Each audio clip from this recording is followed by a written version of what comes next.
Today is the day two after the official Tamil Nadu election results announced பண்ணப்பட்டு இப்போ இருக்கிற காலத்தில் நிலவரப்படி டிவிக்கு வந்து 108 இருக்கு. அவங்க தான் தனி பெரும் கட்சியாக உருவெடுத்திருக்காங்க. They are short of 10 seats for the full majority to form the government. இந்த 10 சீட்ஸை வந்து அவங்க இன்னும் எத்தனை டேஸில் வந்து அக்வயர் பண்ண போகிறாங்கன்னு நம்மளுக்கு தெரியாது. இன் நார்மல் சர்க்கம்ஸ்டான்சஸ் இந்த மாதிரி வந்து ஒரு எலெக்ஷன் ரிசல்ட்ஸ் வந்த 2 டேஸ்லேயே யார் சீஃப் மினிஸ்டர் அப்படிங்கிறது நம்ம எல்லாருக்குமே தெரிஞ்சிடும். என்னைக்கு வந்து அவங்களோட பதவி ஏற்பு விழா, அதற்கான ஏற்பாடு எல்லாமே டக்கு டக்கு டக்குன்னு ரொம்ப ஃபாஸ்ட்டாக மூவ் ஆகிடும். கவர்னர் வந்து அதுக்குள்ளே டேட்ஸ் கொடுத்துருவாரு. எல்லாரும் பயங்கர பிஸியாக இருப்பாங்க. யார் யாருக்கு என்னென்ன மினிஸ்ட்ரி அப்படின்னும் வந்து பயங்கரமாக தெரிஞ்சிடும். ஆனால் இந்த ஒரு தருணம் தமிழ்நாட்டோட அரசியல் வரலாற்றில் ரொம்ப ரொம்ப காலத்துக்கு அப்புறம் தான் இது நடந்திருக்கு.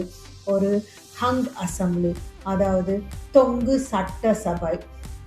இது வந்து யார் தொங்குறாங்க, யார்கிட்ட போய் யார் தொங்க போகிறாங்க, இல்லை நம்மளை தொங்க விடுறாங்களா, எதுவுமே இது தெரியாத ஒரு டைம் ஃப்ரேம் தான்.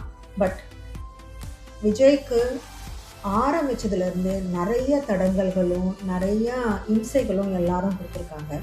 இந்த நெக்ஸ்ட் 5 இயர்ஸும் அவரோட எக்ஸ்ட்ரீம் ஸ்ட்ராட்டஜிக் லீடர்ஷிப்பை வச்சு கண்டிப்பாக அரசியலை வந்து நோக்கி மூவ் பண்ணிகிட்டே இருப்பாருன்றது எவ்ரிபடி ஹேஸ் கான்ஃபிடென்ஸ். அந்த 10 சீட்டுக்கான பாசிபிலிட்டி யாரெல்லாம் இப்போது இருக்காங்க அப்படின்னு பார்த்தா, காங்கிரஸ் வந்து 5 சீட்டு வச்சுருக்காங்க.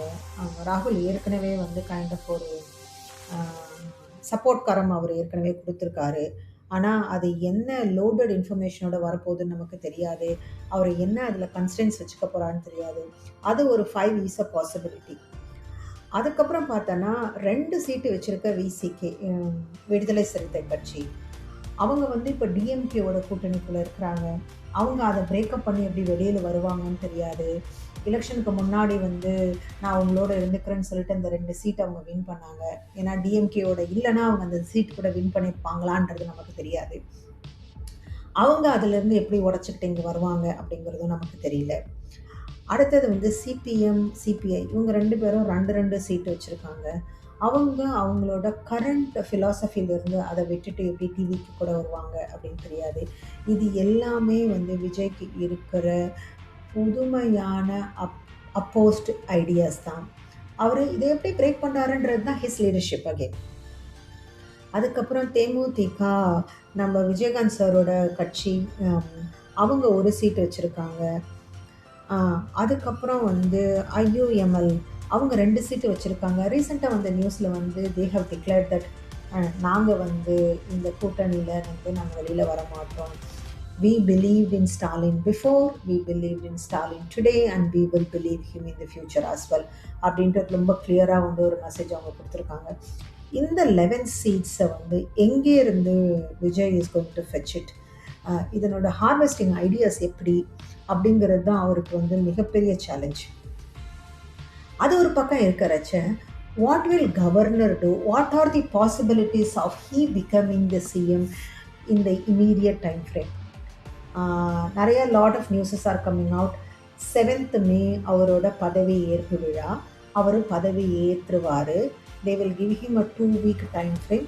நீங்கள் சட்டசபைக்குள்ளே போயிட்டு எல்லாருக்கூடையும் பேசி உங்களை ப்ரூவ் பண்ணி நீங்கள் வந்து அவங்கக்கிட்டேருந்து சப்போர்ட்டை கேதர் பண்ணுறதுக்கான ஒரு வாய்ப்பு கொடுப்பாங்க. இப்போ என்ன ஆயிட்டுருக்கு அப்படின்னா, நீங்கள் அவுட் சைட் த சட்டசபை இருக்கிறீங்க, எல்லாரையும் போய் ஃபோன்லேயோ எல்லாரையும் போய் இமெயில்லையோ இல்லை எல்லாரையும் எப்படி தேடி பிடிச்சி அவர் வந்து இந்த கம்யூனிகேட் பண்ண போகிறாருன்றது கம்யூனிகேஷன் சேனலே இல்லாமல் இருந்திருக்கும்.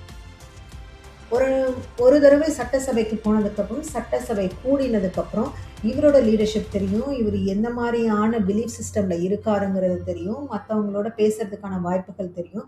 இதெல்லாம் இருக்கும் போது அதை வந்து ஃப்ளோரில் ப்ரூவ் பண்ணுறதுக்கு இன்னும் கொஞ்சம் ஈஸியாக இருக்கும்.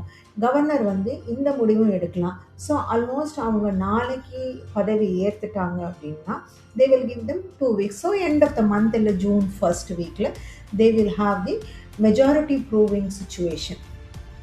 நம்ம எல்லார் மனசுலையும் வரும், இப்படியெல்லாம் எதுவுமே நடக்கலைன்னா அரசு கவிழ்ந்து இன்னும் ஒரு ரீஎலெக்ஷன் வருமா, இருக்கிற சூழ்நிலையில் this is new for Tamil Nadu in a very very long time.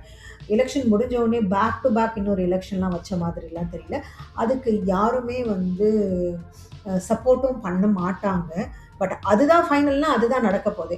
ஆனால் எல்லாருக்கும் என்னென்னா, இன்னொரு தடவை ஒரு எலெக்ஷன் வந்து நான் இருக்கிற என்னோட எம்எல்ஏ சீட்டும் போயிடுமோ அப்படிங்கிற பயத்தில் எல்லாரும் தக்க வைக்க நினைக்கிறவங்க கூட இங்கே வந்து சப்போர்ட் பண்ணலாம்.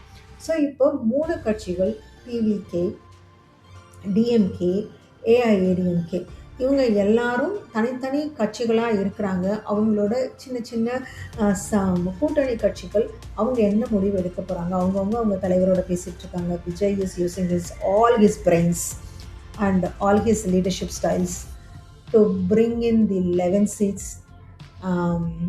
But he would be a very powerful CM.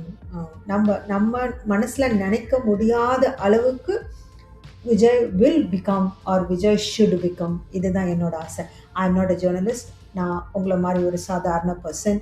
நானும் அரசியல் களத்தை உங்கள் மூலமாக தான் தெரிஞ்சுக்கிறேன். ஸ்டே டியூன்ட், கீப் வாட்சிங்.